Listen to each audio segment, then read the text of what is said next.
C'est la Bible noir sur blanc. Bienvenue, bonne étude, que Dieu vous bénisse abondamment et c'est parti. Chers frères et sœurs, chers amis dans le Seigneur, que la paix et la grâce de Dieu soient avec vous tous. Amen. En ce matin, chers amis, encore une fois, nous avons le privilège d'être en famille pour pouvoir étudier, méditer la parole de Dieu en ce samedi 1er novembre 2025. Donc, chers amis, nous allons méditer ensemble sur la parole de Dieu. Et le titre de notre méditation pour ce matin, c'est « Prenez garde aux doctrines du sanctuaire terrestre ». Prenez garde aux doctrines du sanctuaire terrestre. Nous devons notre texte de base, chers amis, dans Colossiens 3, versets 1 à 4. Colossiens 3, versets 1 à 4. Et nous lisons, il dit, « Si donc vous êtes ressuscités avec Christ, cherchez les choses d'en haut, où Christ est assis à la droite de Dieu.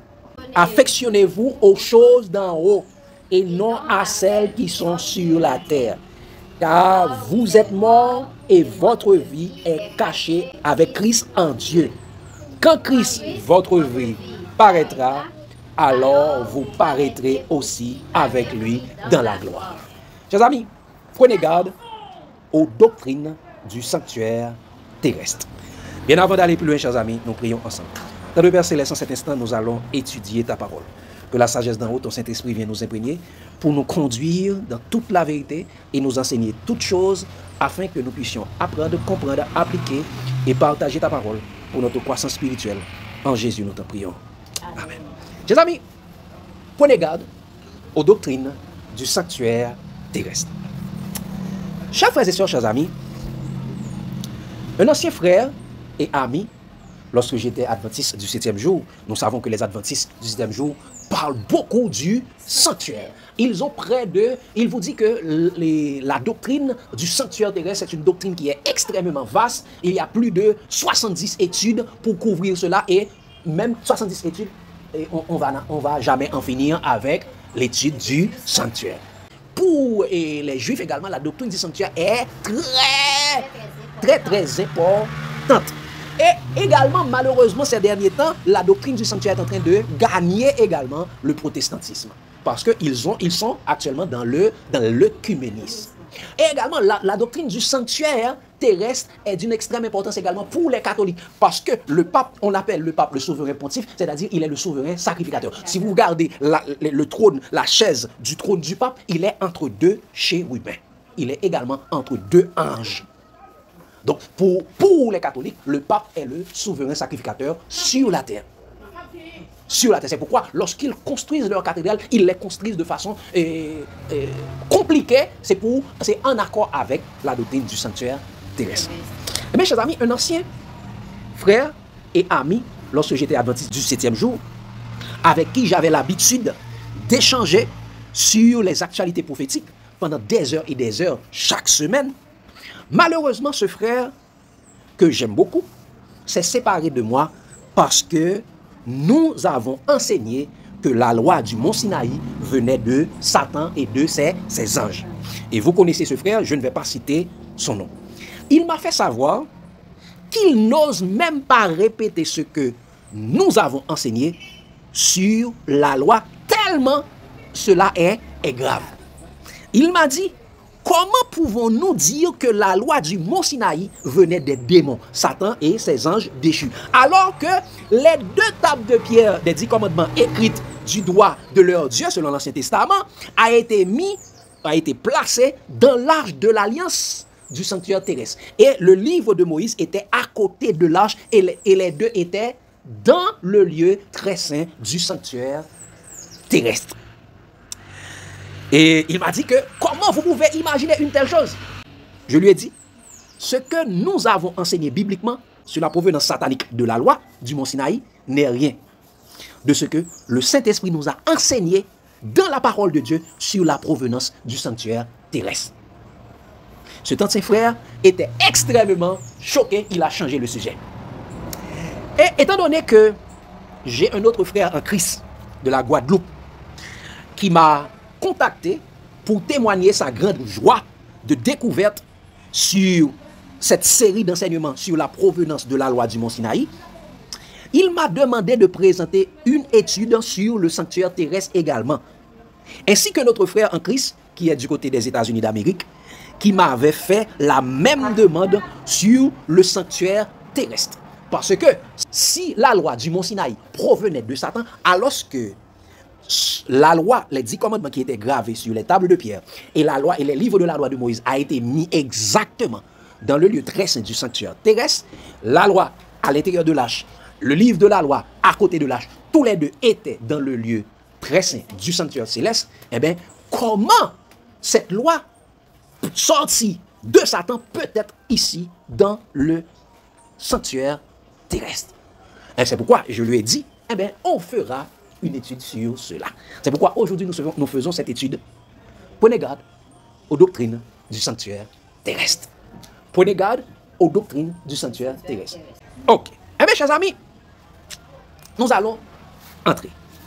Dans la promulgation de sa doctrine sur la montagne, Jésus nous a dit, dans Matthieu 6, verset 33, cherchez premièrement le royaume et la justice de Dieu, et toutes les autres choses vous seront données par-dessus. Jésus parlant aux Juifs, à toute la foule, à tout le peuple, il leur dit, cherchez premièrement le royaume et la justice de Dieu, et toutes les autres choses vous seront données par-dessus. Mais, malheureusement, les dépositaires et les docteurs de la loi de l'Ancien Testament, les officiers du sanctuaire terrestre, empêchaient aux gens de chercher et d'entrer dans le royaume des cieux.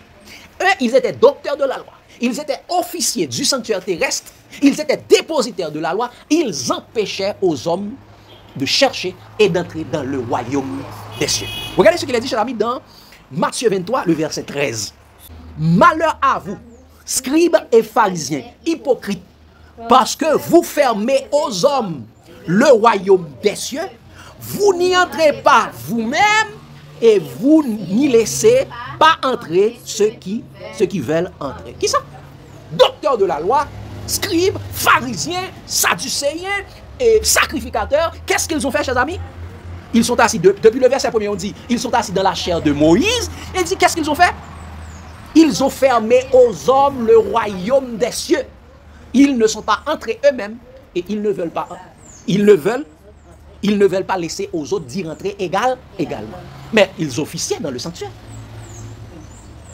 Ils étaient dans un royaume terrestre. Ils étaient dans le sanctuaire. Mais eux, qu'est-ce qu'ils ont? Ils ne sont pas entrés dans le royaume des cieux. Mais ils ne veulent pas aussi aux hommes d'y rentrer. Alors que Jésus disait à tout le monde, cherchez premièrement le royaume et la justice de Dieu. Donc, chers amis, en arrivant dans la nouvelle alliance, l'apôtre de Jésus-Christ nous réitère la même doctrine de Jésus-Christ en disant dans Colossiens 3, verset 1-2. Regardez ce que apôtre Paul a dit. Lui qui connaissait la loi, qui était un docteur de la loi avant sa conversion. Qu'est-ce qu'il a dit de ça? Si donc vous êtes ressuscités avec Christ, cherchez les choses d'en haut où Christ est assis à la droite de Dieu. Affectionnez-vous aux choses d'en haut et non à celles qui sont sur la terre. Qui ça? Affectionnez-vous, tous qui est mort avec Christ, cherchez les choses d'en haut, cherchez le royaume et la justice de Dieu. Il dit, affectionnez-vous aux choses d'en haut et non pas à celles qui sont sur la terre. Non pas à celles qui sont sur la terre. N'est-ce pas qu'aujourd'hui, on nous enseigne le sanctuaire terrestre? N'est-ce pas qu'on nous enseigne tout ce qu'il y avait dans le sanctuaire terrestre? Alors que l'apôtre Paul, qui était un docteur, il dit, affectionnez-vous aux choses d'en haut, non pas à celles qui sont sur la terre. Mes chers amis, étant donné qu'il y avait parmi le peuple Israël de faux prophètes, et qu'il y eut parmi l'église de faux docteurs, de faux prédicateurs, de vains discoureurs qui, reniant Jésus-Christ qui les a rachetés, veulent affectionner l'église de Jésus aux choses de la terre. Ils mettent leur gloire aux choses de la terre, aux choses qui leur mènent à la perdition. Regardez ce qu'il a dit, chers amis, dans Philippiens 3, verset 18-19. Philippiens 3, verset 18-19. Après que Paul a dit, moi qui étais docteur de la loi, pharisien, né d'hébreu, et quant à la justice de la loi, irréprochable, ainsi de suite, il dit, ces choses qui étaient pour moi comme des gains, je les osais regarder comme une perte. à cause de l'excellence de la connaissance de Jésus-Christ, mon Seigneur, pour lequel j'ai renoncé à tout. Et regardez ce qu'il dit au verset 18-19, non ça? Car il en est plusieurs qui marchent en ennemis de la croix de Christ. Je vous en ai souvent parlé et j'en parle maintenant encore en pleurant. Leur fin sera la perdition. Ils ont pour Dieu leur ventre. Ils mettent leur gloire dans ce qui fait leur honte. Ils ne pensent qu'aux choses de la terre. Qui ça? Ils ne pensent qu'aux choses de la terre, alors qu'ils devraient s'affectionner aux choses d'en haut, là où Christ est assis à la droite de Dieu. Et chers amis, l'une des choses de la terre que les ennemis de la croix mettent leur gloire et enseignent et pratiquent, c'est la doctrine du sanctuaire terrestre. L'une des choses dans laquelle ils mettent leur gloire, ils enseignent, eh bien, c'est la doctrine du sanctuaire terrestre. Ou bien de tous ceux qui faisaient partie du sanctuaire terrestre, et la même, parce que la loi également, c'était la loi du sanctuaire terrestre. Et mes chers amis, au lieu de chercher le royaume et la justice de Dieu en s'affectionnant aux choses célestes, où Jésus est assis à la droite de Dieu, les religieux s'affectionnent aux choses terrestres. C'est pourquoi, lorsque Dieu nous a révélé bibliquement que la loi du mont Sinaï est de provenance satanique, les religieux sont devenus furieux. Ils ont crié blasphème. C'est archi grave ce que j'ai dit. Et mes chers amis, ensemble nous allons voir. Prenez garde aux doctrines du sanctuaire terrestre. Une fois pour toutes, nous allons renverser cela. Nous allons vous montrer qu'est-ce que Dieu avait enseigné sur cela. Parce que si la loi était de provenance satanique, et le même celui qui a donné la loi avait dit à Moïse de mettre la loi à l'intérieur du sanctuaire, eh bien nous allons voir de qui est cette personne, pour qui est le sanctuaire terrestre. Et pourquoi on nous dit encore? Quel est le titre encore? Prenez garde aux doctrines du sanctuaire terrestre. Et mes chers amis, qui avait donné l'ordre de construire le sanctuaire terrestre? C'est la première question que nous allons répondre. Qui avait donné l'ordre de construire le sanctuaire terrestre? Exactement. Nous devons savoir que l'ordre de construire le sanctuaire terrestre a été donné au même moment de la promulgation de la loi du mont Sinaï, lorsque Moïse monta auprès des anges qui parlaient sur la montagne. Au milieu du feu et des ténèbres. Et regardez cela, chers amis, dans Exode 25, verset 1, 2 et verset 9, 8. Exode 25, verset 1, 2 et verset 9, 8. Nous allons vraiment raccourcir et pour vous montrer les points essentiels. Qu'est-ce qu'il a dit dans Exode 25, verset 1, 2 et verset 9, 8? Il dit: L'Éternel parla à Moïse et dit: Parle aux enfants d'Israël qu'ils m'apportent une offrande, vous la recevez pour moi de tout homme qui la fera de bon cœur. De tout homme qui la fera de bon cœur. Verset 8-9, qu'est-ce qu'il a dit? Ils me feront un sanctuaire, et j'habiterai au milieu d'eux. Ils me feront un sanctuaire et j'habiterai au milieu d'eux. Verset 9, il dit: Vous ferez le tabernacle et tous ses ustensiles d'après le modèle que je vais te montrer. C'est ça, vous ferez le tabernacle et vous ferez le sanctuaire d'après le modèle que je vais te montrer. Donc, c'est la même personne qui avait donné la loi qui a donné également l'ordre de construire le sanctuaire. Mais regardez, chers amis, confusion entre la doctrine du sanctuaire et le deuxième commandement de la loi. Regardez cela, chers amis. Nous allons voir cette confusion. Après avoir dit à Moïse de faire les ustensiles, écoutez bien, après avoir dit à Moïse de faire les ustensiles du sanctuaire terrestre, cet éternel, cet éternel donne un ordre qui est en contradiction avec le deuxième commandement de la loi du Sinaï. Regardez, qu'est-ce qu'il a dit? Toujours dans Exode 25. Regardez les versets 18 à 22. Toujours dans Exode 25, regardez les versets 18 à 22. Qu'est-ce qu'il a dit? Il dit: Tu feras 2 chérubins d'or par rapport avec le sanctuaire. Tu feras 2 chérubins d'or. Tu les feras d'or battu aux 2 extrémités du propitiatoire. Il dit: c'est large. Il dit: fais un chérubin à l'une des extrémités et un chérubin à l'autre extrémité. Vous ferez les chérubins sortant du propitiatoire à ces 2 extrémités. Les chérubins étendront les ailes par-dessus, couvrant de leurs ailes le propitiatoire. C'est-à-dire la couverture de l'arche.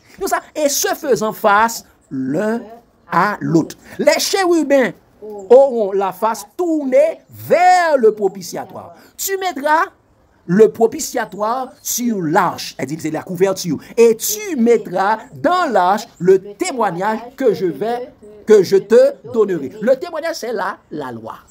La loi, les 10 commandements, qui symbolisaient l'acte de l'alliance. Ils sont ça. C'est là que je me rencontrerai avec vous du haut du propitiatoire. Elle dit du haut du propitiatoire, c'est là que je rencontrerai avec vous. Il dit entre les deux chérubins placés sur l'arche du témoignage, je te donnerai tous mes ordres pour les enfants d'Israël. Je te donnerai tous mes ordres pour les enfants d'Israël. Et au verset 40, qu'est-ce qu'il a dit encore? Il dit, regarde et fais d'après le modèle qui t'est montré sur la montagne. Chers amis, ce même Éternel montre qu'il est en contradiction avec le deuxième commandement qui a été donné auparavant. Ce même Éternel montre qu'il est en contradiction avec le même deuxième commandement qui a été donné auparavant. Regardez ce que dit le deuxième commandement. Parce qu'il nous dit que fais d'après le modèle qui t'est montré sur la montagne. Tu feras les chérubins. Il les a montrés les chérubins pour qu'ils fassent deux chérubins et l'une face à l'autre qui ouvrent leurs ailes au-dessus du propitiatoire, c'est-à-dire au-dessus de la couverture de l'arche. Il doit faire ces deux chérubins, ces deux anges. Mais regardez ce que cette même loi disait. Exode 20, verset 2, 4 à 6. Exode 20, verset 2 et verset 4 à 6. Je suis l'Éternel, ton Dieu, qui t'ai fait sortir du pays d'Égypte, de la maison de servitude. Okay? C'est l'Éternel qui a fait sortir Israël de la maison de servitude en Égypte. Regardez ce qu'il dit. Tu ne te feras point, verset 4, tu ne te feras point d'image taillée, ni de représentation quelconque des choses qui sont en haut dans les cieux, qui sont en bas sur la terre et qui sont dans les eaux plus bas que la terre. Tu ne te prosterneras point devant elles et tu ne les serviras point. Car moi, l'Éternel, ton Dieu, je suis un Dieu jaloux qui punit l'iniquité des pères sur les enfants jusqu'à la 3e et la 4e génération de ceux qui me haïssent et qui fait miséricorde jusqu'à 1000 générations à ceux qui m'aiment et qui gardent mes commandements. Chers amis, vous voyez la contradiction? Une parole dit au deuxième commandement, tu ne feras point d'image taillée, ni de représentation quelconque des choses qui sont en haut dans les cieux, qui sont en bas sur la terre et qui sont dans les eaux plus bas que la terre. Il dit, tu ne te prosterneras point devant elles et tu ne les serviras point. Et une autre parole dit, tu feras les deux chérubins d'or, tu les feras d'or battu aux extrémités du propitiatoire. Où ça se trouve les chérubins, chers amis? Où ça se trouve les chérubins? Les chérubins, ce sont des anges. Les chérubins, ce devraient être des anges dans les cieux. Les chérubins étendront leurs ailes sur le propitiatoire. Ainsi de suite, il dit, c'est là que je me rencontrerai avec vous. Alors que le deuxième commandement dit, tu ne feras point d'image taillée, ni de représentation quelconque des choses qui sont en haut dans les cieux, qui sont en bas sur la terre et qui sont dans les eaux plus bas que la terre. Regarde et fais d'après le modèle qui t'est montré sur la montagne. Vous voyez la contradiction, chers amis? Ça veut dire que ce n'est pas ton seul monde, ça veut dire que ce n'était pas une seule personne qui parlait. Eux disaient, parce que nous savons que apôtre Paul et Étienne a dit, ce sont des anges qui ont promulgué la loi. Ce n'est pas un seul ange, c'est plusieurs anges. Dit, ces deux personnes sont en contradiction avec eux-mêmes. La loi est une loi de contradiction, une loi de confusion. C'est une loi de confusion. C'est pourquoi, chers amis, les officiers du sanctuaire terrestre, les dépositaires de la loi, étaient toujours dans la confusion. Qu'est-ce que j'ai dit, chers amis? C'est pourquoi les officiers du sanctuaire terrestre, les dépositaires de la loi du Sinaï, étaient toujours dans la confusion. Regardez cela, chers amis. 2 Chroniques 30, verset 15-16. 2 Chroniques 30, verset 15-16. Premier texte, chers amis. Nous pouvons voir cela dans plusieurs, mais nous allons regarder 2 textes seulement, chers amis. Car pour pouvoir faire, on a besoin de 2 ou 3 témoins. Regardez, chers amis. Ils immolèrent ensuite la Pâque, le 14e jour du second mois. Les sacrificateurs et les Lévites, saisis de confusion, s'étaient sanctifiés et ils offrirent des holocaustes dans la maison de l'Éternel. Ils occupaient leur place ordinaire conformément à la loi de Moïse, homme de Dieu, et les sacrificateurs répandaient le sang qu'ils recevaient de la main des Lévites. Qui ça? Les sacrificateurs, les Lévites étaient où ça? Étaient qui ça? Saisis de confusion. Ils étaient des dépositaires de la loi. Ils observaient la loi, mais pendant qu'ils observaient la loi, ils étaient confus. Ils étaient remplis de confusion en faisant les sacrifices. En offrant les sacrifices. Ah, parce que la loi qu'il observe, c'est une loi de confusion. Il y a une chose, il y a son contraire. Il y a tout et son contraire dans la loi. Et regardez encore dans Esdras 9. Esdras 9, verset 5-6. Esdras était un scribe. Un scribe, ça veut dire un docteur de la loi. C'est celui qui enseignait également la loi. Regardez, même Esdras, dans sa prière, il voit également, il était dans la confusion parce qu'il observait une loi de confusion. La loi dit de ne pas faire ceci. Dans un autre endroit, il dit de faire cela. Cette même chose, elle dit la loi était remplie de confusion. Il y avait il y avait tout et son. La loi était en contradiction avec elle-même. Il était en parallèle avec elle-même. Regardez, chers amis. Esdras 9, verset 5-6. Qu'est-ce qu'il a dit? Il dit, puis, au moment, écoutez bien, oui. Il dit, puis, au moment de l'offrande du soir, où on offrait l'offrande du soir encore dans le sanctuaire. Il dit, puis, au moment de l'offrande du soir, je me levai du sein de mon humiliation, avec mes vêtements et mon manteau déchiré. Je tombais à genoux, j'étendis les mains vers l'Éternel, mon Dieu. Et je dis, mon Dieu, je suis dans la confusion. Qui ça? Mon Dieu, je suis dans la confusion. Et j'ai honte, oh mon Dieu, de lever ma face vers toi, car nos iniquités se sont multipliées par-dessus nos têtes, et nos fautes ont atteint jusqu'aux cieux. Malgré qu'ils étaient dépositaires de la loi, docteurs de la loi, ils étaient dans la confusion. Leurs iniquités étaient tellement élevées qu'ils atteignaient les cieux. Ils étaient dans la confusion. Donc tous ceux qui sont dans la loi sont des personnes qui sont dans la confusion parce que leur loi est une loi de confusion. C'est la grande Babylone. C'est l'une des plus grandes confusions. Et confusion veut dire Babylone. Babylone, c'est pourquoi on appelait Israël fille de Babylone. Fille de Babylone, c'est pourquoi on appelait Israël fille de Babylone. N'est-ce pas? Eh mes chers amis, allons. Donc est-ce qu'il y a de confusion en Dieu? Non. En Jésus, il n'y a pas de confusion. Regardez ce qu'il a dit, chers amis, dans Romains, chapitre 10. Donc, ce qui vient de Jésus, il n'y a point de confusion. Alors que dans la loi, il y a de confusion. La loi vous dit, chers amis, de ne pas faire d'image taillée. Et dans le sanctuaire, il vous dit de faire des chérubins. Il vous dit de faire des instruments. Il dit faire d'après le modèle qui t'est montré sur la montagne. Faire les ustensiles. Bon, alors qu'il dit, vous ne ferez aucune image taillée, ni de représentation quelconque. Les choses qui sont en haut de les cieux, qui sont en bas sur la terre et qui sont dans les eaux plus bas que la terre. Elle dit, même les représentations des poissons, vous ne devez pas faire. Alors que dans sa maison, dans le sanctuaire, on vous dit de faire cela, ces choses. Regardez, qu'est-ce qu'il a dit, cher ami? Romains 10, verset 9-11. Tous ceux qui, en Jésus, il n'y a pas de confusion. Regardez ce qu'il dit. Romains 10, verset 9, 10. Non, ça, si tu confesses de ta bouche le Seigneur Jésus, et si tu crois dans ton cœur que Dieu l'a ressuscité des morts, tu seras sauvé. Car c'est en croyant du cœur qu'on parvient à la justice. Et c'est en confessant de la bouche qu'on parvient au salut. Selon ce que dit l'Écriture, quiconque croit en lui ne sera point confus. Il n'y a pas de confusion en Jésus. Si en Moïse, il y a de confusion, les sacrificateurs de la loi de Moïse sont des personnes qui sont de la confusion, de la Babylonie, mais en Jésus, il n'y a pas de confusion.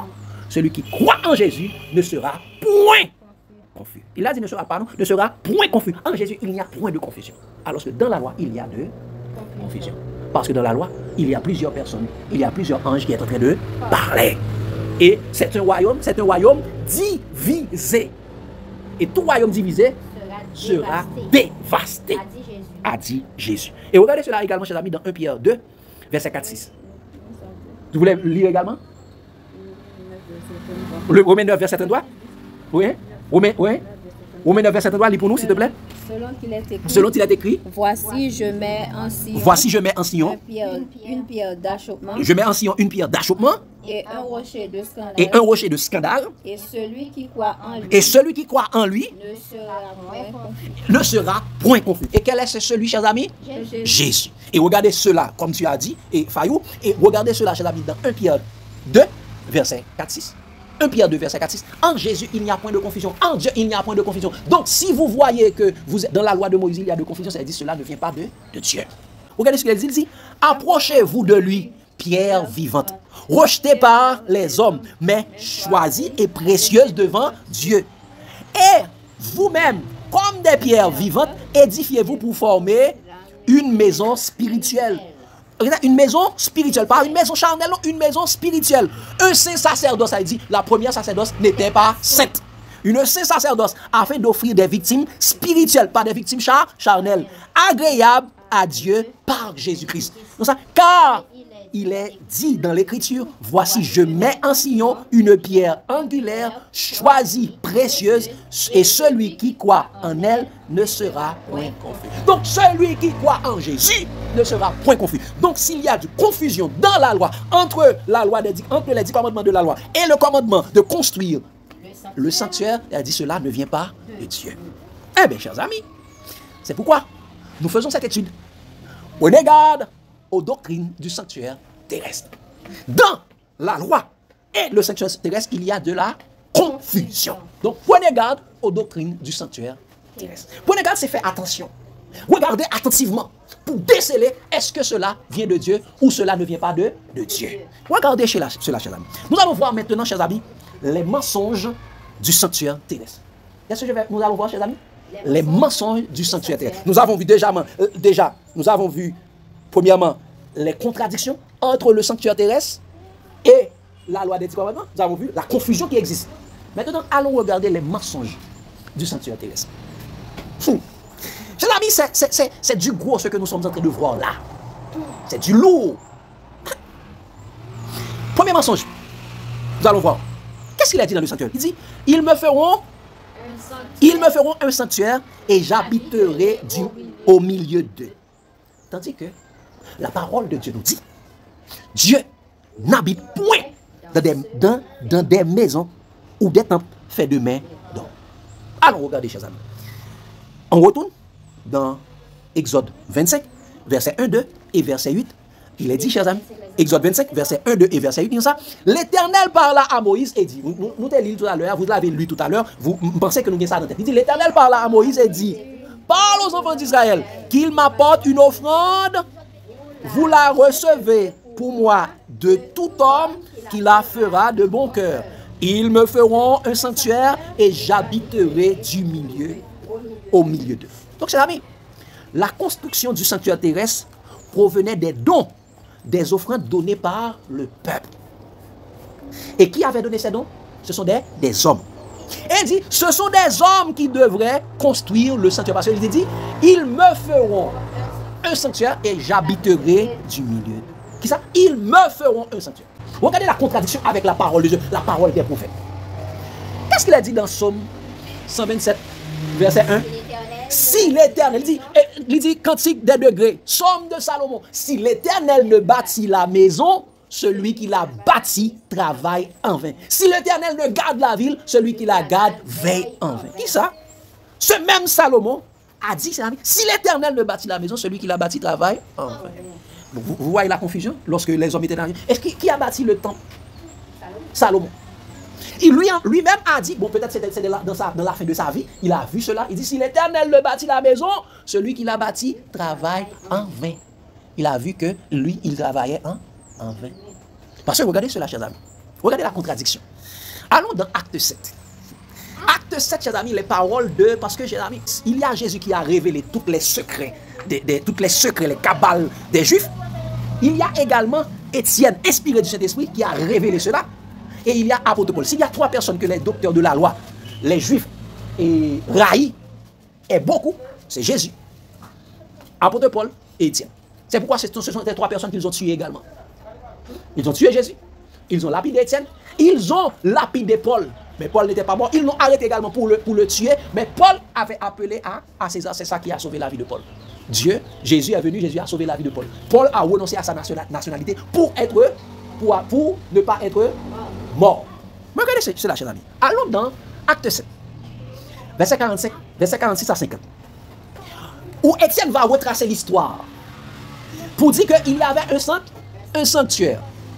Il y avait un sanctuaire qui était construit. Mais lorsque ce sanctuaire est arrivé, lorsque le peuple est entré exactement à Canaan, regardez ce qui s'est passé. Qu'est-ce qu'il a fait?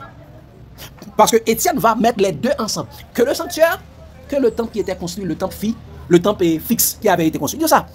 David trouva grâce devant Dieu. Nous lisons. Verset 46. Il dit, David trouva grâce devant Dieu et demanda d'élever une demeure pour le Dieu de Jacob. Là, c'est contrairement avec Moïse, ce n'est pas le Dieu qui avait demandé. C'est pas cet éternel qui avait demandé à Moïse, au peuple d'Israël, de faire une sanctuaire pour lui. Mais là, c'est Moïse qui demande, c'est David lui-même qui demande de faire un temple. Regardez ça, David trouva grâce et demanda d'élever une demeure pour le Dieu de Jacob. Et ce fut Salomon qui lui bâtit une maison. Regardez ce qu'il dit, mais. Le Très-Haut, quand on dit mais, ça détruit tout ce qui a été dit avant. Il dit mais, le Très-Haut n'habite pas dans ce qui est fait de main d'homme, comme dit le prophète. L'Éternel, le Dieu qui a fait le monde, il n'habite pas dans ce qui est fait de main d'homme. Ce qui est fait de main d'homme n'est pas la maison de Dieu. Donc ce que Salomon, ce que David, ce que Moïse a construit n'est pas la maison de Dieu, car Dieu n'habite pas dans ce qui est fait de main d'homme. Et regardez, qu'est-ce qu'a dit le prophète? Verset 49, tout ça. Le ciel est son trône. Et la terre est son marche-pied. Il n'a pas dit le ciel est son sanctuaire, non, il dit le ciel est son trône. La terre est son marche-pied. Quelle maison me bâtirez-vous, dit le Seigneur, ou quel sera le lieu de mon repos? N'est-ce pas ma main qui a fait tout cela? N'est-ce pas qui ça? Toutes ces choses, n'est-ce pas ma main qui a fait toutes ces choses? Le ciel là, c'est trop de moi. La terre, c'est mon marche-pied. C'est ma main qui a fait tout ça. Qui ça? Comment on peut le faire ou dire pour construire une maison pour moi? Hein? Hein? Oui. Eh, chers amis, ça nous est là. Dieu dit, le ciel est son trône. C'est lui qui a fait tout cela. Vous ne pouvez pas faire 4 murs ou bien une maison sur la terre pour Dieu. Parce que Dieu a déjà son trône dans les cieux. Mais, où ça? Qu'est-ce que Étienne avait dit? Comme dit le prophète. Dieu n'habite point dans ce qui est fait de main d'homme, comme dit le prophète. Regardez quel prophète avait dit cela. Allons dans la parole que le prophète avait prononcée. Ésaïe 66, verset 1 à 3. Ésaïe 66, verset 1 à 3. Regardez ce que le prophète avait dit. Et nous allons voir, chers amis, à travers ce que le prophète avait dit, le sanctuaire et tout ce qui se faisait dans le sanctuaire sont une abomination aux yeux de Dieu. Qu'est-ce que je dis jamais? Le sanctuaire, les maisons construites et tout ce qui se faisait dans ces endroits-là était une abomination aux yeux de Dieu. Regardez cela, chers amis. Ésaïe 66, verset 1 à 3. Dis ça. Et si par l'Éternel, le ciel est mon trône et la terre mon marche-pied, quelle maison pourriez-vous me bâtir et quel lieu me donneriez-vous pour demeure? Dis ça.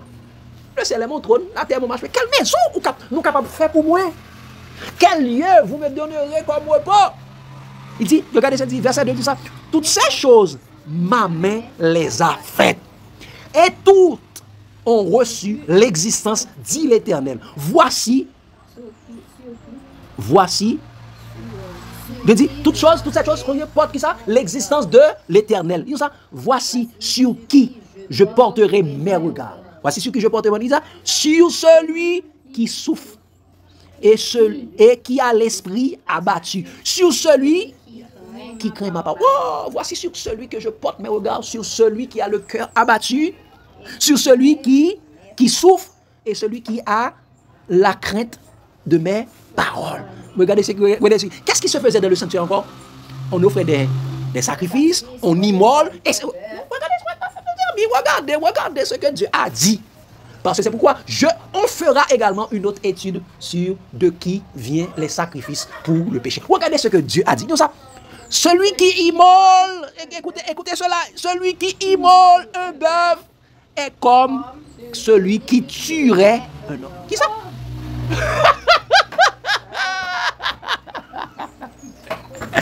Chers amis, je vous montrerai quel est l'objectif de ceux qui faisaient des sacrifices. Il dit, celui qui immole un bœuf est comme celui qui tuerait un homme. Celui qui sacrifie un agneau est comme celui qui rompait la nuque à un chien. Qui ça? Celui qui tue un agneau est comme celui qui rompait la nuque d'un chien. Celui qui présente une offrande est comme celui qui répandait du sang. Qui ça? Qui ça? Qui ça? Ça le dit là?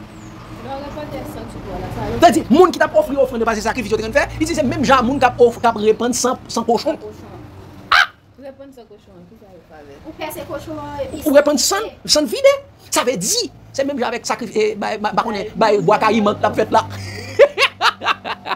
Il dit, celui qui brûle l'encens est comme celui qui adore des idoles. Tout ça est pas dans ce sanctuaire où tu fait. Celui qui brûle l'encens est comme celui qui adorait les idoles. Les idoles. Il dit dans le sanctuaire, on adorait des idoles dans le sanctuaire. La maison terrestre, le sanctuaire terrestre n'est pas de Dieu. Il dit tous ceux qui rompaient. Qui ça? Tous ceux-là se complaisaient dans leur voix et leur âme trouve du plaisir dans leur abomination. Qui ça? La maison, abomination. Les sacrifices, abomination. Les offrandes, abomination. L'encens, abomination. Tout cela, ils se complaisaient qui ça? Dans leur abomination. Quoi, chers amis? Donc, le sanctuaire terrestre et ses pratiques religieuses sont des abominations devant Dieu. Sont des abominations devant Dieu. Dieu n'a jamais demandé de lui construire un sanctuaire. Un sanctuaire. Pas besoin de lire trop parce que l'autre fois on va retourner sur cela lorsqu'on va parler sur les sacrifices qui se faisaient sur le sanctuaire. Répondez pas, répondez. Ils parlaient, on voyait prophète. Chaque prophète, tous les prophètes qui ont venu et leur ont dit la vérité concernant ceux qui se faisaient dans la loi, les confusions, les choses sataniques qui étaient dans la loi, ils les ont tués. Chaque prophète qui montrait ça, ils ont tué, ils ont arrêté, ils ont mis en prison, ils ont tué, ils ont lapidé. Ils ont fait Jérusalem, toi qui tues les prophètes et qui lapides ceux qui te sont envoyés. Combien de fois ai-je voulu vous rassembler? L'assemblée sous ses ailes et vous n'en avez pas voulu. Voici votre maison vous sera laissée déserte. Votre abomination vous sera laissée déserte. Et regardez, et ce n'est pas seulement la maison des Juifs, mais également tous les temples que les hommes bâtis à travers la terre entière sont des abominations devant Dieu. Parce que Dieu n'habite point dans des temples faits de main d'homme, parce que le sanctuaire était également un temple. Regardez cela, chers amis, dans Acte 17, verset 24-25. Apôtre Paul va leur dire la même chose, c'est pourquoi ils ont voulu tuer apôtre Paul également. Acte 17, verset 24-25. Acte 17, verset 24-25, ils disent ça. Paul parcourit l'aéropage et il a vu tous les dieux, tous les temples, toutes les choses religieuses que les Grecs ont fait. Il dit, le Dieu qui a fait, après avoir dit, je vous trouve extrêmement religieux. Qu'est-ce qu'il a dit? Verset 24-25, tout ça. Le Dieu qui a fait le monde et tout ce qui s'y trouve, étant le Seigneur du ciel et de la terre, n'habite point dans des temples faits de main. Non, ça dit là. Dieu n'habite point dans des temples faits de main d'homme. Dieu n'habite point dans des temples faits de main d'homme. Dieu n'habite point dans les églises, bâtiments. Dieu n'habite point dans ce qui est fait de main d'homme. Il ne va jamais habiter dans la maison. Ils disent ça. Regardez. Parce que pour faire les temples des hommes, qu'est-ce qu'ils ont fait? Pour construire le sanctuaire, qu'est-ce qu'ils avaient? Qu'est-ce que ce Dieu avait demandé encore? Qu'on lui apportait des offrandes. Regardez ce qu'il dit. Pour tous ceux également qui prennent de l'argent entre les mains des hommes pour construire, ils disent ça. Regardez ce qu'il dit au verset 25, il dit ça. Il n'est pas servi par les mains humaines. Qui ça? Dieu n'est pas servi par les mains humaines, comme s'il avait besoin de quoi que ce soit. Lui qui donne à tous la vie, la respiration et toutes choses. Dieu n'est pas servi par la main des hommes. C'est Dieu c'est Dieu qui est le rémunérateur de ceux qui le cherchent. C'est pas où de poter, bon Dieu, c'est bon Dieu qui a barreau. C'est Dieu qui vous donne Dieu n'habite point dans ce qui est fait de main d'homme. Dieu n'habite point dans des temples faits de main d'homme. Les temples faits de main d'homme, ce sont des abominations devant Dieu. Non, on a servi Satan. On a servi les démons. On a servi les démons avec l'argent qu'on avait reçu sans le savoir. Consciemment ou inconsciemment. Ah, mais il y a certains qui le font consciemment. Il y a certains qui le font consciemment. Vous a demandé d'apporter de l'argent pour construire le temple pour le Seigneur. Non, vous l'avez fait consciemment ou inconsciemment. Il y a certains qui le font consciemment. Il y a certains qui ont refusé d'entendre cela. Ils le font consciemment. Nous devons savoir que Jésus, on va le redire, chers amis, Jésus n'habite pas dans un sanctuaire bâtiment. Jésus habite dans le lieu très saint de la maison de Dieu. Et la maison de Dieu, nous allons voir, chers amis, il n'y a pas de bâtiment dans la maison de Dieu, dans le ciel. Nous allons le voir. Mais regardez cela, chers amis. Dans Hébreux 9, versets 1 à 5. Je sais que, après cette étude, chers amis, je serai lapidé, peut-être. Mais je n'ai pas peur, par la grâce de Dieu. Parce que je vais vous montrer pourquoi je n'ai pas peur de dire cela. De dénoncer les satanistes, les sataniques également. Hébreux 9, verset 1 à 5. Parce que, regardez cela. Parlant du sanctuaire, regardez ce que apôtre Paul a dit, tout ça. La première alliance avait aussi des ordonnances relatives au culte et le sanctuaire terrestre. Mais, mes amis, quand on parle de sanctuaire, on n'a jamais dit sanctuaire céleste, non? Mais on dit sanctuaire terrestre. Regardez ce qu'il dit. Un tabernacle fut, en effet, construit dans la partie antérieure, appelé le lieu saint. Était le chandelier, la table et les pains de proposition. Derrière le second voile, se trouvait la partie du tabernacle, appelé saint, le saint des saints, renfermant l'autel d'or des parfums, pour les parfums, et l'arche de l'alliance, entièrement recouvert d'or. Il y avait dans l'arche un vase d'or contenant la manne, la verge d'Aaron qui avait fleuri, et les tables de l'alliance. Au-dessus de l'arche étaient des chérubins de la gloire, couvrant de leur ombre la propitiatoire. Ce n'est pas, regardez, comme vous dit, ce n'est pas le moment d'en parler en détail là-dessus. Ce n'est pas le moment pour me parler de bagages parce que vous le connaissez, mais vous devez vous affectionner aux choses d'en haut, non pas à celles qui sont sur la terre. Mais regardez, qu'est-ce qu'il a dit de la suite? Il dit, non, on va maintenant prendre surtout le verset 8 à 12. Qu'est-ce qu'il a dit? Le Saint-Esprit montrait par là que le chemin du lieu très saint n'était pas encore ouvert. Tant que le premier tabernacle subsistait. Tant que le premier tabernacle subsistait. C'est une figure, écoutez cela bien. C'est une figure pour le temps actuel, où l'on présente des offrandes et des sacrifices qui ne peuvent rendre parfait sous le rapport de la conscience celui qui rend ce culte. Ce culte ne peut rendre parfait personne parce que ce culte est une abomination devant Dieu. Qu'est-ce qu'il dit? Il dit, et qui avec les aliments, les boissons et les diverses ablutions étaient des ordonnances charnelles. Qui ça? Ce n'était pas des ordonnances spirituelles, mais ce sont des ordonnances charnelles, des ordonnances animales.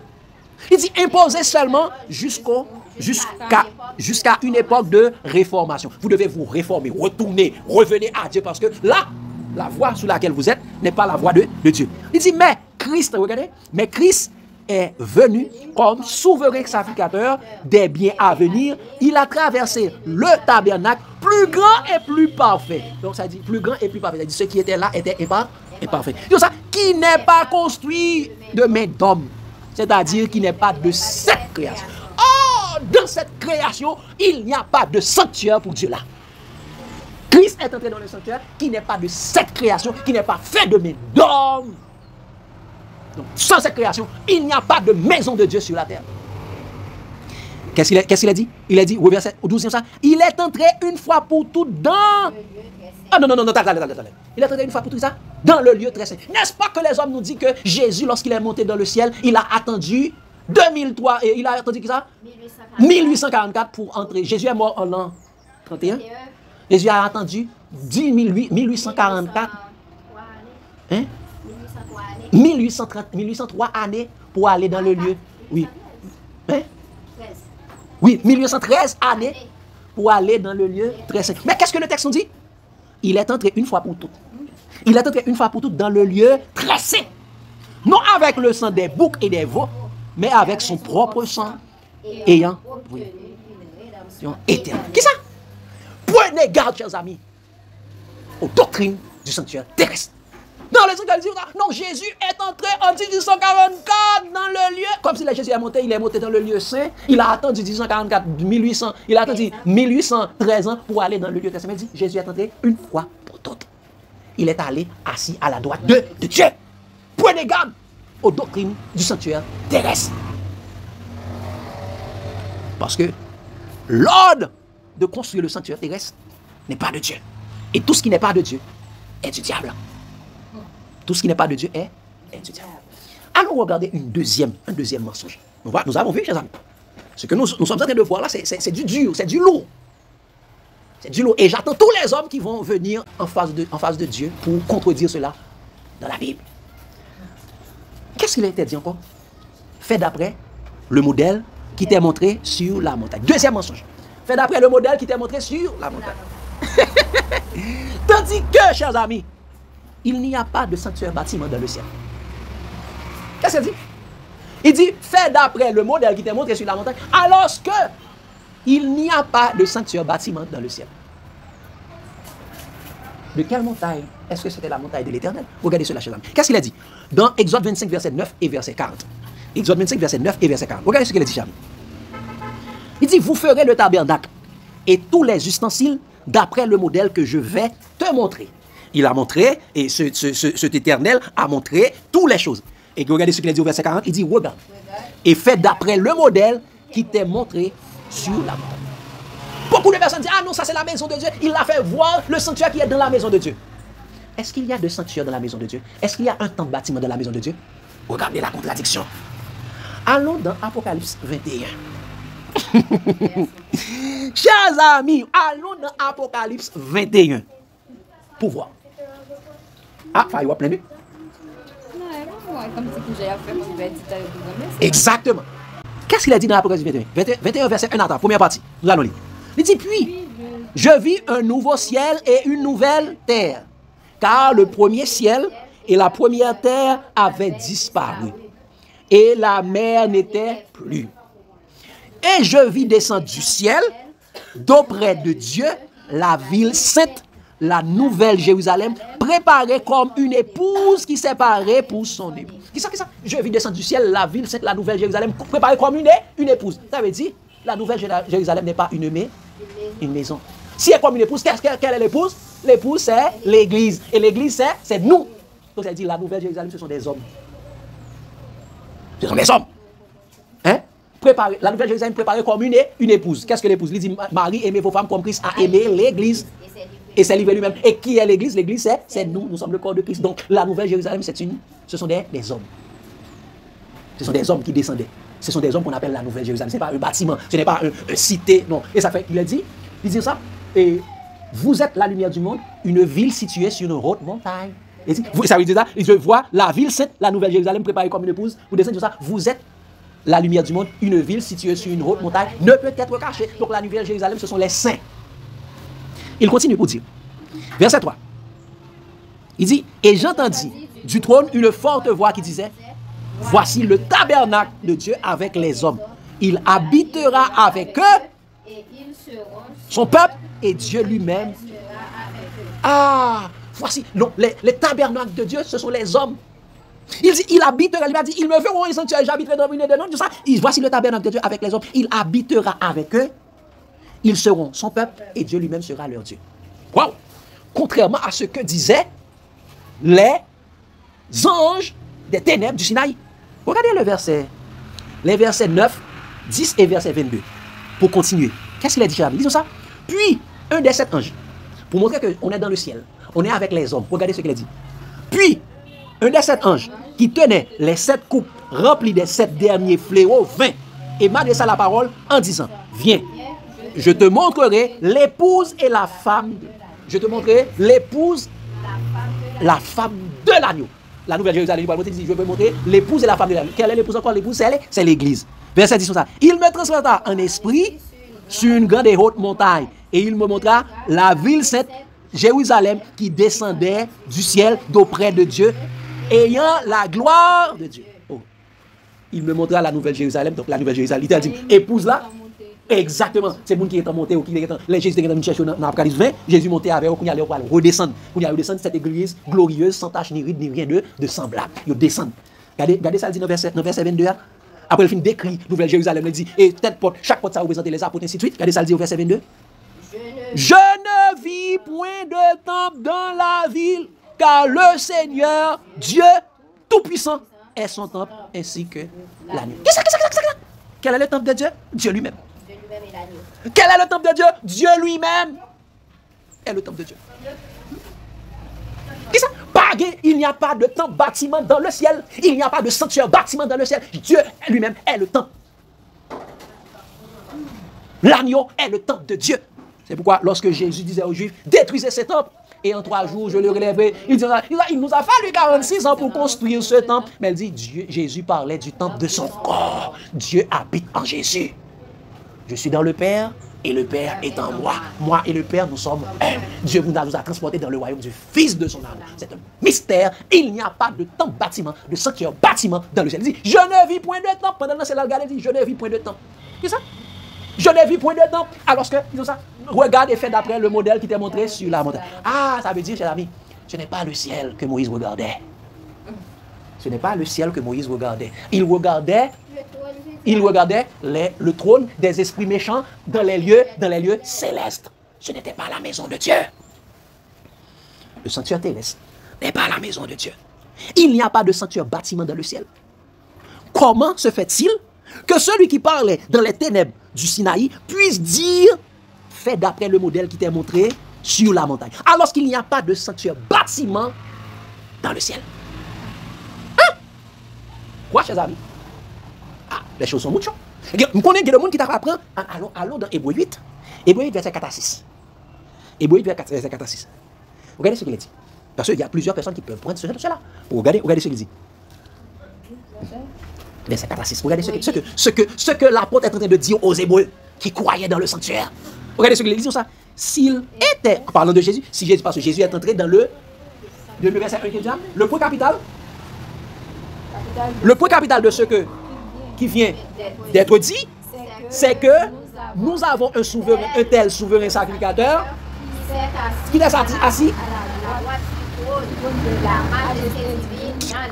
assis à la droite du trône de la majesté divine dans les cieux. Il n'a pas dit qu'il s'est assis dans la maison, dans le sanctuaire, il dit qu'il s'est assis à la droite de la majesté divine.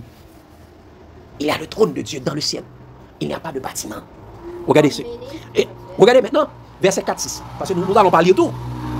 S'il était, parce que Jésus, s'il était sur la terre, il ne serait pas même sacrificateur, puisque là sont ceux qui présentent des offrandes selon la loi. Jésus ne serait pas sacrificateur parce que ceux qui faisaient cela présentaient des offrandes selon la loi, parce que Jésus ne vivait pas selon la loi. Et continuez. Il dit lequel célèbre des cultes, célèbre un culte image. Qui ça? Célèbre un culte, image et honte des choses célestes. Image et honte des choses célestes. C'était honte des choses de l'armée des cieux. Pas de la maison de Dieu, non. C'est honte des choses de l'armée des cieux. Nous allons le voir. Il dit, selon que Moïse en fut divinement averti lorsqu'il allait construire le tabernacle, et soin lui fut-il dit de faire tout d'après le modèle qui t'a été montré sur la montagne. Mais regardez le verset, c'est dire ça. Mais maintenant, il a obtenu, parlant de Jésus, il a obtenu un ministère d'autant supérieur qu'il est le médiateur d'une alliance plus excellente qui a été établie sur meilleure promesse. Ah, Jésus est ça, médiateur d'une alliance plus excellente, parce que cette alliance qui était là était la bonne. Parce que cette alliance avait des défauts. Et les défauts, ce sont les paroles de Satan qui étaient dans l'alliance. Il a établi sur de meilleures promesses. Donc, parce que cette promesse qui a été faite là, c'était des fausses promesses. C'est pourquoi, regardez ce qu'il a dit au verset 7 à 13, comme ça.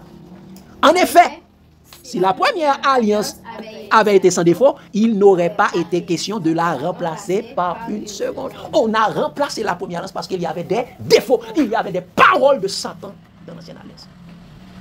Des paroles qui ne venaient pas de Dieu dans l'ancienne alliance. Car c'est avec l'expression de blâme que le Seigneur dit à Israël, voici, les jours viennent, dit le Seigneur, où je ferai avec la maison d'Israël et la maison de Juda une alliance nouvelle. Non pas, et quelle est cette alliance? Il dit, je ferai avec la maison de Juda une alliance nouvelle. Quelle était l'alliance de Dieu? Regardez, pour voir de quelle alliance Dieu est en train de parler là. Lui-même, il ne parle pas de l'alliance qui a été faite au Sinaï. Regardez ce qu'il dit.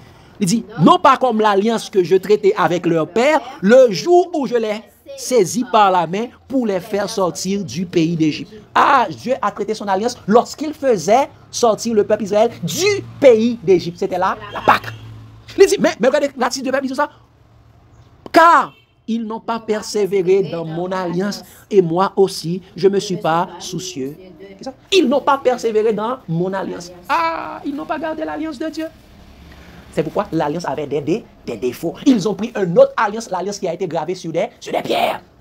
Et on nous a pas dit que dans le désert, les Israélites ont observé la Pâque. Non, ils ont fait la Pâque. Mais il avait des défauts. Il suivait la loi et il faisait également la Pâque. Il faisait les sacrifices. Surtout les questions des sacrifices, il les faisait très bien. Et c'est pourquoi il dit au verset 13, ils ont ça. Et Dieu va dire, je ne vais pas donner leur péché parce qu'ils ont fait quelque chose de mal. Mais regardez au verset 13, ça. En disant une nouvelle alliance, il a déclaré la première ancienne. Or, ce qui est ancien, c'est ce qui a vieilli est prêt de disparaître. Ce qui est ancien et ce qui a vieilli est prêt de disparaître. Cette alliance doit disparaître de la vie de l'Église. Cette alliance doit disparaître de notre vie. Parce qu'il est dit dans Hébreux 9, verset 24, tout ça, car Christ n'est pas entré dans une sanctuaire fait de main d'homme, en imitation du véritable, mais il est entré dans le ciel même, afin de comparaître pour nous devant le trône, devant la face de Dieu. Christ est entré devant la face de Dieu, là dans le lieu très saint. Parce que, chers amis, nous devons savoir que quand les personnes nous disent sanctuaire, ils vous font penser avec une maison. Mais non, chers amis. Qu'est-ce que ça veut dire sanctuaire? Mais chers amis, sanctuaire vient de l'hébreu Mikdash. Mikdash qui veut dire, chers amis, qui veut dire lieu sacré, sanctuaire, lieu saint. Qui veut dire également temple, qui veut dire du tabernacle, temple d'Ézéchiel, de l'Éternel. Généralement traduit par sanctuaire, portion, consacré. Elle dit sanctuaire veut dire également consacré, c'est-à-dire ce qui est consacré à Dieu. Lieu consacré, asile, lieu saint. Et sanctuaire vient du grec hagion. Hagion qui veut dire, chers amis, révérend. C'est un révérend, sanctuaire, digne de vénération, mis à part pour Dieu, exclusivement à lui. Et ça dit sanctifié, mis à part pour Dieu, comme tu as dit, Fayou. C'est service et offrande, sens moral, pur, saint, à l'écoute de saint, droit, saint. Généralement traduit par sanctuaire, saint, lieu très saint, lieu saint. Saint, lieu très saint, saint. Donc, sanctuaire ne veut pas dire maison. Sanctuaire ne veut pas dire maison, chers amis, c'est pourquoi prenez garde aux doctrines du sanctuaire terrestre. Dernier élément, nous parlons. Le sanctuaire terrestre est la maison de qui? Qu'est-ce que je dis? Le sanctuaire terrestre est la maison de qui? Eh bien, chers amis, le sanctuaire terrestre était une tente avec des parvis. C'est un caille qui gagne là, la coule. Qu'est-ce qu'il a dit, chers amis, dans Exode 29? Exode 29, verset 29. Regardez, qui ça sanctuaire là? Sanctuaire là, c'était une tente. C'était une tente qui était gagné la coule là-dedans. Pas vrai? N'est-ce pas? S'il te plaît, restez concentré pas déranger. Exode combien? S'il te plaît, doit aller. Exode 29, verset 29. Exode 29, verset 29. Regardez comment c'était le sanctuaire. Disons ça. Les vêtements sacrés d'Aaron seront après lui pour ses fils, qui les mettront lorsqu'on les oindra et qu'on les consacrera. Ils seront portés devant pendant 7 jours par celui de ses fils, qui lui succédera dans le sacerdoce, et qui entrera dans la tente d'assignation pour faire le service dans le sanctuaire. C'est ça? Pour faire le service dans le sanctuaire, le sanctuaire était une tente d'assignation, qui avait son parvis. Nous sommes là. Mais mes chers amis, ils avaient l'habitude, ils savaient transporter le sanctuaire pendant 40 ans passés au désert. Le peuple Israël savait transporter le sanctuaire. Et pour transporter le sanctuaire, il y avait une groupe qui était vraiment désignée pour cela. Et regardez qu'est-ce qu'ils transportaient lorsqu'ils transportaient le sanctuaire. Allons, chers amis, dans Nombre 4, verset 24 à 26. Regardez ce Nombre 4, verset 24 à 26. Regardez attentivement chaque chaque élément qu'on voit là. Parce que nous allons voir la maison de qui est le sanctuaire terrestre. Est-ce la maison de Dieu? Regardez cela, chers amis. Nombre 4, verset 24 à 26. Qu'est-ce qu'il a dit? Il dit, voici les fonctions des familles des Gershonites. Qui sont les Gershonites? Regardez. Il dit, le service qu'ils devront faire et ce qu'ils devront porter. Ils porteront les tapis du tabernacle et la tente d'assignation. La tente d'assignation, c'est le sanctuaire. Il dit, sa couverture et la couverture des peaux de dauphin qui se met par-dessus le rideau qui est à l'entrée de la tente d'assignation, l'étoile du parvis et le rideau de l'entrée de la porte du parvis, tout autour du tabernacle et de l'autel, leur cordage et tous les ustensiles qui en dépendent, et ils feront tout le service qui s'y rapporte. Les Gershonites étaient là pour transporter la tente, tous les ustensiles du sanctuaire. Regardez, chers amis, le dernier clou du cercueil pour enterrer le sanctuaire terrestre. C'est ceci qui a confirmé mes interrogations sur l'origine satanique du sanctuaire terrestre. Regardez cela, chers amis. Allons dans Amos 5, verset 25-26. Amos 5, verset 25-26. Regardez, lorsqu'il transportait le sanctuaire, regardez ce que Dieu a révélé à Amos. Qu'est-ce qu'il a dit? Attendez, entendez que ça fait passer, parce que nous mais n'oubliez, attendez ça dire. Qu'est-ce qu'il a dit? Dieu est en train de parler. Depuis le verset. Ça fait pas prendre l'air, c'est pour ne pas entrer dans trop de bagailles. Mais regardez ça, il dit. Parce que je ne vais pas entrer dans l'aspect sacrifice, parce que je vais prendre l'aspect sacrifice là l'autre fois. Regardez ça, il dit. M'avez-vous fait des sacrifices et des offrandes pendant les 40 ans, pendant les 40 années du désert, maison d'Israël? M'avez-vous dit ça? Est-ce que tu as fait sacrifice pour moi pendant 40 ans? Oui. Elle dit pendant les 40 ans, le peuple n'a pas déjà offert sacrifice à bon Dieu. Parce que sacrifice ça, c'est abomination devant l'Éternel. Regardez ça, dit ça. Pendant 40 ans, dit ça. Emportez donc la tente de votre roi. Qui ça? Emportez donc la tente de votre roi. Le piédestal de vos idoles. Quoi?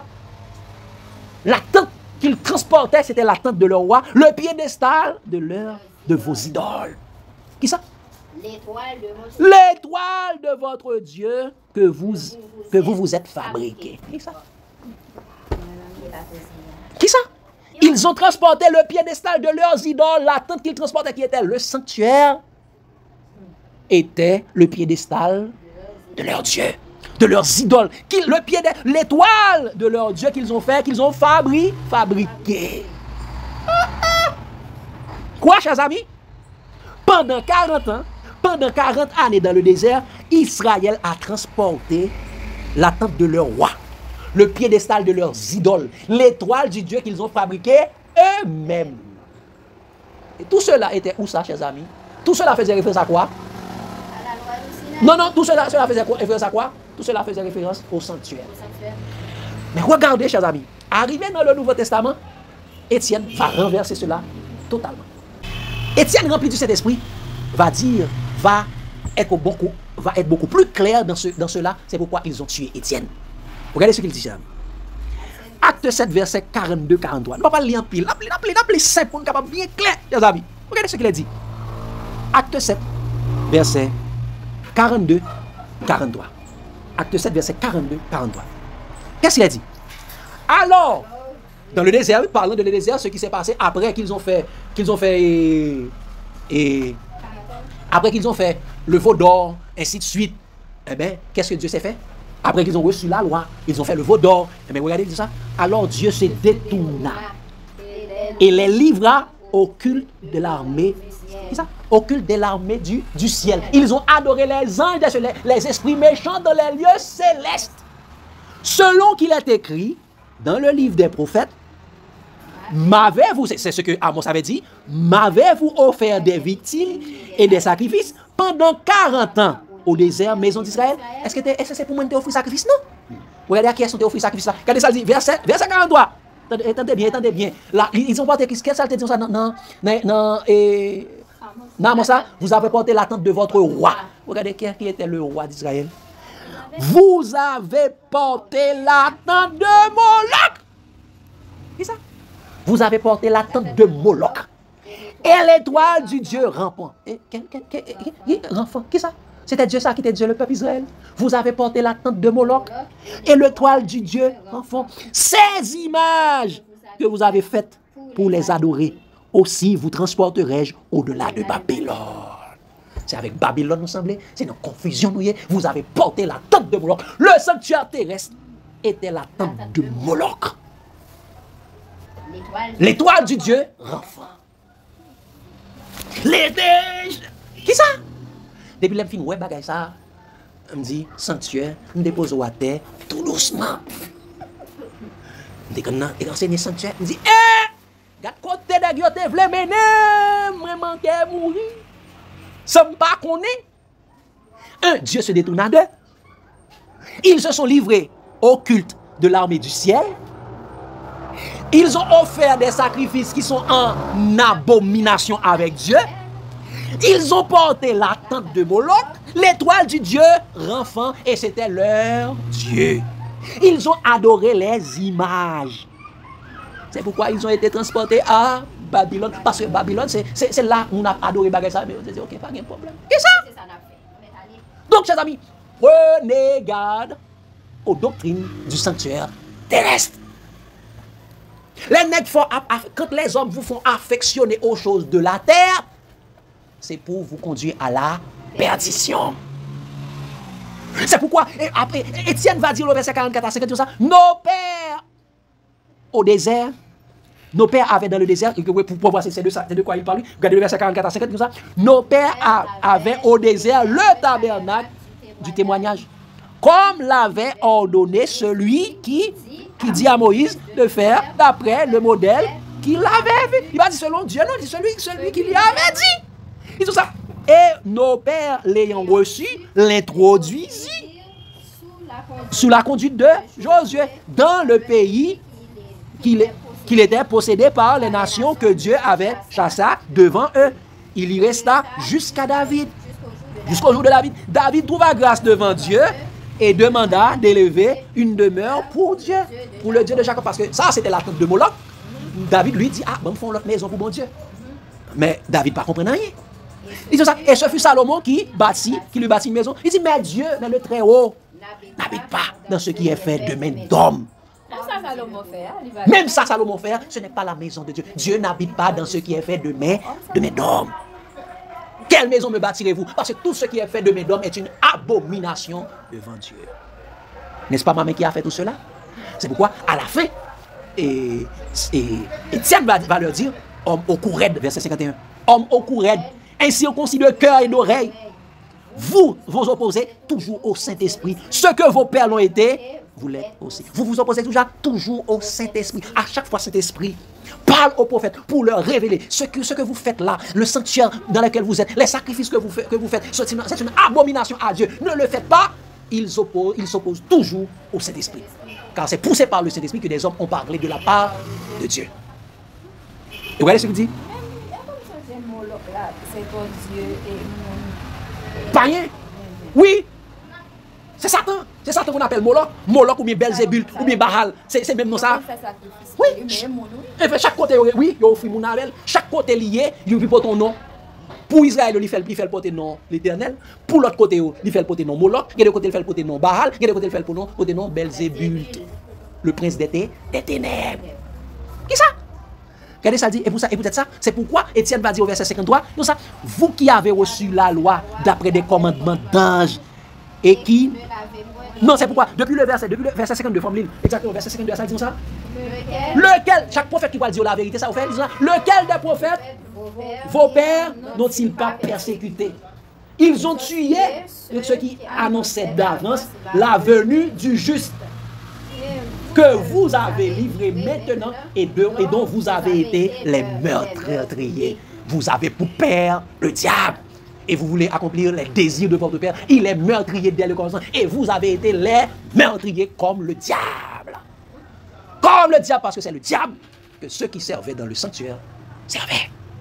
Et c'est pourquoi il dit, au verset 54, dit ça. Et au verset 53, dit ça. Vous qui avez reçu la loi d'après des commandements d'ange. Oh, qu'est-ce que ça quel commandement? Des commandements d'ange, l'armée des cieux. Et qui ne l'avaient point gardé.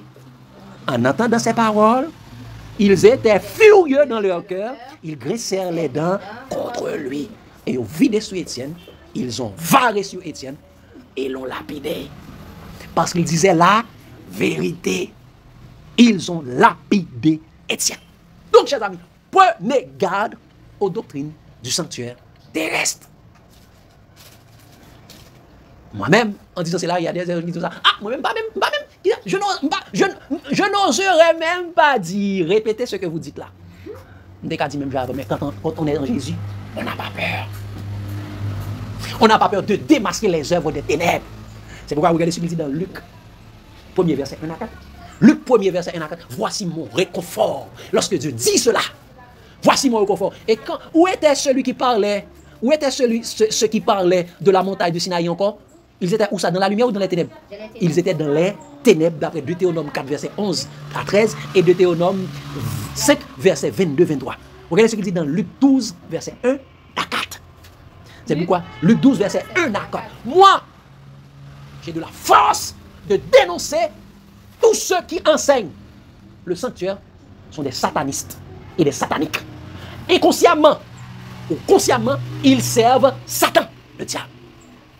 Consciemment ou inconsciemment, moi-même j'ai été de leur nombre. Je parlais du sanctuaire, j'enseignais le sanctuaire. Mais Dieu m'a révélé, je suis sur une mauvaise voie. Et Jésus m'a appelé, je suis sorti. En étant l'énergie, parce que Jésus dit, celui qui demeure dans ma parole, si vous demeurez dans ma parole, vous êtes vraiment mes disciples, vous connaîtrez la vérité et la vérité vous affranchira. Et c'est quoi? Ah non, nous n'étions jamais esclaves. Il dit, quiconque se livre au péché est esclave du péché. Donc ceux qui observaient la loi, ils se livraient au péché. Parce que la loi est la puissance même du péché. Regardez ce qu'il dit dans Luc 12, verset 1 à 4. Qu'est-ce qu'il a dit? Il dit, sur ces entrefaites, les gens s'étant rassemblés par milliers au point de se fouler les uns les autres, Jésus se mit à dire à ses disciples, avant tout, gardez-vous du levain des pharisiens, qui est l'hypocrisie. Qui ça? Avant tout, gardez-vous du levain des pharisiens, qui est l'hypocrisie. Il n'y a rien de caché qui ne doivent être découverts, ni de secrets qui ne doivent être connus. Cela a été un secret. Les hommes l'ont vu et n'ont pas voulu vous le révéler. Il n'y a rien de secret, il n'y a rien de caché qui ne doit être révélé. Bon bien, peut-être l'autre, ils ont peur de l'ennemi. Mais regardez ce qu'il a dit au verset 2, verset 3, tout ça. C'est pourquoi tout ce que vous aurez dit dans les ténèbres sera entendu dans la lumière. Et ce que vous aurez dit à l'oreille dans les chambres sera prêché sur le toit. Ah! Dès que on est déjà dit, ça, mon problème là-dedans. Comme c'est là qui piédestal, et bien il cache. Et bien mon Dieu dit, tout ça qui est caché, Jésus dit, tout ce qui est à cacher doit être révélé. Tout ce qu'on vous dit dans les ténèbres sera prêché sera révélé dans la lumière. Qu'est-ce qu'on avait dit dans les ténèbres? On avait dit la loi. Eh bien, on a condamné les œuvres de la loi. Tout ce qu'on vous dit dans l'eau, à l'oreille, dans la chambre, sera prêché sur le toit. Donc, il faut que vous connaissiez cela. Et vous dites, ah non, il ne faut pas faire, il ne faut pas connaître ça, toute vérité n'est pas bonne à dire. Ou bien, si on dit ça, ne va pas perdre la foi. Non. Vous regardez ce qu'il a dit au verset 4, ça?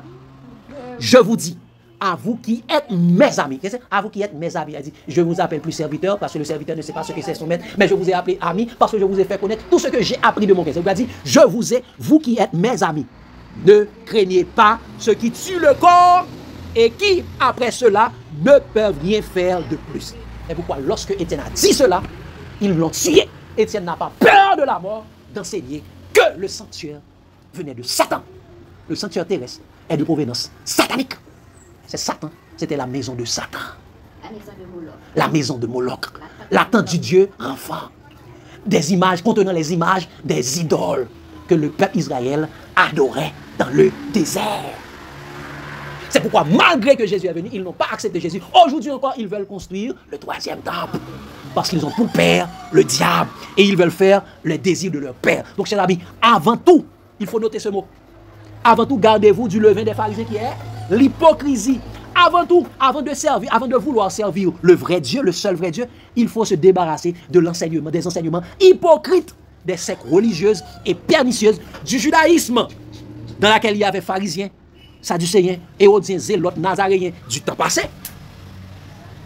Si vous voulez recevoir l'enseignement de Jésus-Christ, avant tout, il faut se débarrasser de l'enseignement hypocrite des sectes religieuses et pernicieuses du christianisme sans Christ, du temps actuel.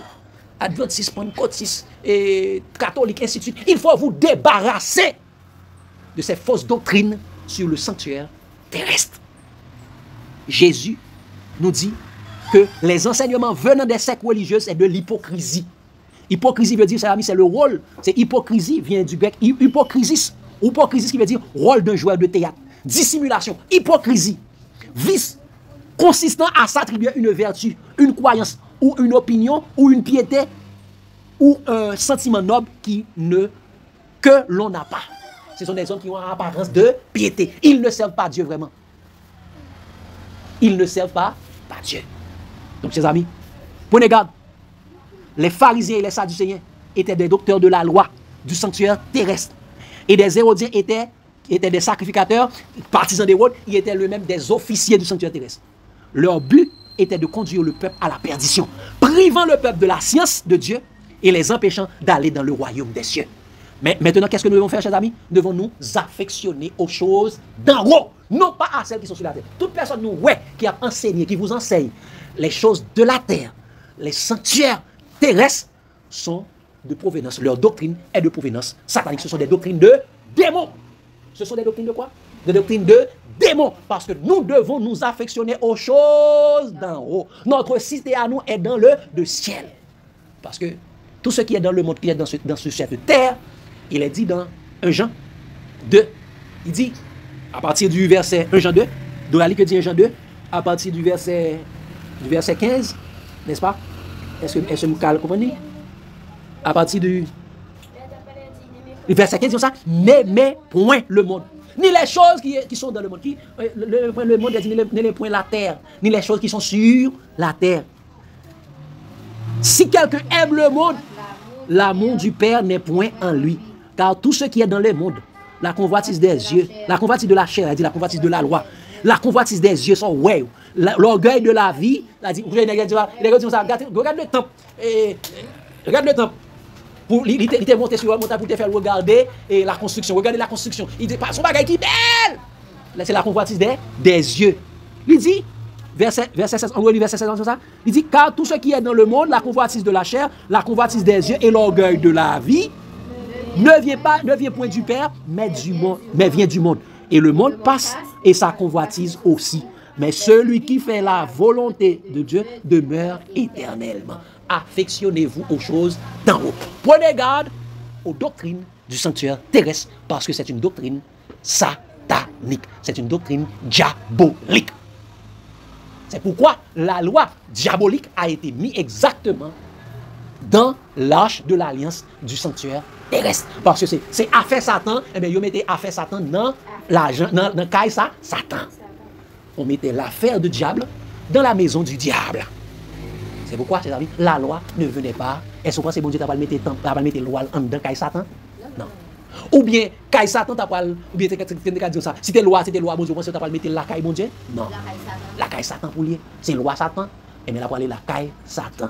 Bon Dieu, pas jamais demander les hommes faire sanctuaire pour lui parce que Dieu n'habite point dans ce qui est fait de main d'homme. Question, lumière et suggestion. Prenez garde aux doctrines du sanctuaire terrestre. Quel qu'on soit côté le vini, soit d'Israël, soit des adventistes, soit des catholiques, soit des pentecôtistes, soit des protestants, prenez garde aux doctrines du sanctuaire terrestre parce qu'elle est satanique. Et c'est sous base doctrine, sur la base de la doctrine du sanctuaire terrestre que les hommes sont en train de construire les temples, bâtiments, appelés injustement églises, et ainsi de suite.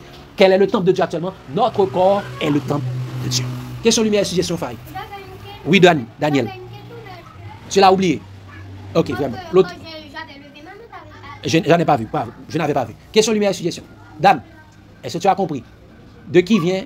Pourquoi prendre garde aux doctrines du sanctuaire terrestre? Oui. Nous avons vu les mensonges. Cela est en contradiction avec le deuxième commandement de la loi. Et deux, on nous dit, ils me feront un sanctuaire et j'habiterai au milieu d'eux. Alors que Dieu n'habite point dans ce qui est fait de main. Hein? Eh bien, déconnectez l'autre. Dieu n'habite point dans ce qui est fait de main. Qu'est-ce que l'on conclut ça? Fait d'après le modèle qui t'est montré sur la montagne. Alors que dans la montagne, alors que dans la maison de Dieu au ciel, il n'y a point de temple, bâtiment. Il n'y a point de sanctuaire, bâtiment. Je n'ai vu point de temple. Dieu est son temple. Dieu est son sanctuaire. C'est pourquoi on appelle Dieu, on appelle là où Jésus est entré, c'est le lieu très saint. Le lieu très saint, le lieu 3 fois saint. C'est bon? Question numéro 6, chers amis. Donc, et nous voyons que le sanctuaire, c'était la tente de Moloch. L'étoile du Dieu enfant. L'image des idoles que le peuple Israël savait adorer. Question numéro 6, chers amis. Ça m'a dit, c'est que ça me vient apprendre de étude ça. Moi, ouais, bagay pour nous connaître, c'est nos sectes pour nous payer. Depuis nous pas nos sectes, nous connaissons. Mais une fois que nous nos sectes, le fait que l'ennemi prend tout contrôle, parce que à chaque secte, il y a une façon de manipuler tout le monde là-dedans. Il y a un esprit de gouvernement, un démon qui a conduit. Ça vient rendre que il y a des bagages nous pas comprendre. Parce que il y a des bagages qui je fais mal. Ça fait mal. Comme si l'MT nos dénominations de l'église. Par exemple, les motivés pour bail cob pour construction. C'est un bon bagage parce que on prend des textes comme si qui dit on dit bon même qu'il n'y a pas de texte mais on dit yo prend même exemple là tout est dit apporter des offrandes pour construire le temps. On dit comme ça que bon Dieu c'est un Dieu qui grand si c'est parce que il voulait nous participer, il pas voulu nous être oisif, il voulait nous pas parce que lui même il était qu'à faire pour contrôler bagage. Et tandis que va puis il faut faire ça on nous il dit que ça bon Dieu pas habiter dans bagay qui fait dans maison qui fait ta l'homme. Côté une jeune motivation il dit bon Dieu son Dieu grand il voulait nous participer mais son Dieu qui était juste dans ni bon monde l'autre il fait ça veut dire tout et sauf fois on continue les Bible pour nous bah ceci gagne ba qui kembe nous en captivité pour nous pas taper même que nous tel tout nous pas taper parce que en pile texte là dit comme ça et bon Dieu il pas habiter dans temple qui fait amen parce que j'ai été à Amos l'Obézaï côté les et peuple Israël là t'es qu'on apporter tant Moloch là et puis bon Dieu dit en sanctuaire ça nous te fait et pour moi nous te fait sacrifice et pour moi nous te fait on y a David même qui vient après peuple Israël là on y a là les jeunes grâce dans mes bon Dieu toujours il dit ben moi pas non Moloch là bon me font tant et comprendre même prophète l'a dit David pas comprendre rien toujours parce que Dieu pas voulait toujours c'est Salomon qui vient faire même Salomon fait la piba il dit que ça bon Dieu il pas habiter dans maison qui fait ta main comme alors dit tout verset ça on toujours là mais nous même bon bah connaît même que nous te wel tout peut-être esprit égarement qui la cap kembe nous pour nous pas on c'est des bagages là s'ouvre comme si bon Dieu révèle yon pour son bagage c'est dans secte ou pas dans religion ou juste là observer bon Dieu et bon Dieu a fait ouais yon c'est des bagages parce que pour façon expliquer nous bagages ça nous c'est en merveille et on dit nous mettre poil dans ciel yo va le faire étude ça bon Dieu va le faire étude oui bon côté d'Isaïe même dans le ciel n'a pas continuer étudier pour tellement vaste son bagage qui est important. Et regardez vous comprenez l'image montre que Jésus dans le sanctuaire, Jésus avec des grades sacerdotaux, il dans le sanctuaire. Ça n'est pas Jésus à monter, Satan à monter, Satan. Et puis vous connaissez ça, nous Jésus bel garçon toujours à monter nous. Oui, on Jésus qui est long cheveux. Satan. Moi songe pas trop longtemps t'es gain un théologien qui t'a dit que ça sanctuaire pas existait vrai. Il a ça me j'étais choqué pour ça parce qu'on on était choqué exactement. On était choqué. Non, il a dit comment il dit ça non attendez. Oui. Ah ben c'est même bagarre là parce que en dedans moun ça gagne en confusion même exactement. Bagarre là. Tantôt yo dit si, tantôt yo dit ça bon dans confusion et dans Jésus pas de confusion. Jésus ou même à la recherche et de la vérité pardon ou non erreur bon Dieu il révèle ça qui vrai mais une fois que on retourne dans erreur là on toujours dans confusion tantôt dit ça exactement donc dans le ciel il n'y a pas de sanctuaire bâtiment c'est Dieu qui est le temple OK question à nous est-ce qu'on comprend nous est-ce qu'on commentaire par rapport à ce truc là dans m'entendez nous tout simplement on remercie mon Dieu qui fait nous bagaille ça parce que c'est plus de 15-20 années donc en bâtiment et pourtant on était très loin mon Dieu adieu ça vraiment Dieu Dourali Daniel. Eh bien, chers amis, prenez garde. Qui ça qui a un petit message à terre encore? Prenez garde aux doctrines. Doali. Qui ça qui a encore? C'est pas dans la bouche pour dire. Qu'est-ce qu'il dit là? 3, 4. Prenez garde aux doctrines du sanctuaire terrestre. Pourquoi? Parce qu'elle est satanique. C'est une doctrine démoniaque. Le sanctuaire vient des démons. Le sanctuaire vient de Satan. Je le dis haut et fort. J'espère que le frère qui s'est séparé de moi va être écouté. Oui, je vais envoyer ce message. Je vais lui envoyer ce message. Et également, mon frère qui vit à Guadeloupe va écouter ce message. Et je pense que ce message va faire un boum. Ce sera une explosion. Les amis, que Dieu vous bénisse abondamment. L'amour de Christ nous presse. Amen. C'était la Bible noir sous blanc. N'hésitez pas à aimer, abonner, commenter et partager. Bye et à la prochaine.